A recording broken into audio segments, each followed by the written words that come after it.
Popper লন্ডনে এত ভালো ভালো থাকার জায়গা ছিল, শেষমেশ নিয়ে এলো শহরের কোনো একটা গেস্ট হাউসে, যেখানে কিনা ওই সব হয়। তখন থেকে একেই এই মেয়ের কাণ্ড আমার খারাপ করে দিয়েছে, তার মধ্যে তুই এসে দেখাচ্ছিস আমাকে, ভয় দেখাচ্ছিস। এই শোন, আমি কিন্তু ওর সাথে শোন, ঠিক আছে? শোয়া ঠোয়া কি কথা এসব? এই যে বিট্টু অধিকারী এন্ড সন্স, মানছি কুলু দাদার থেকে আমার লেভেলটা অল্প, কিন্তু তোমাদের থেকে এত উঠতে যেও না। এই যে বাংলা, যতদিন না গুলু দাদার বাড়িতে আমার এন্ট্রি হচ্ছে ততদিন আমাদেরকে বিট্টু অধিকারীর ফান্ডেই ম্যানেজ করতে হবে। এই যাতায়াতের খরচা কমাবার জন্য গুলু দাদার বাড়ির পাশে এই ছোট্ট গেস্ট হাউসটা নিলাম।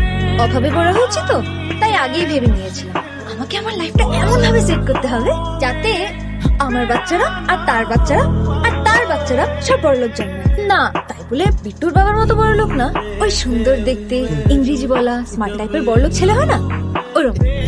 এমনি দিলি? ওহো, এত ভালো।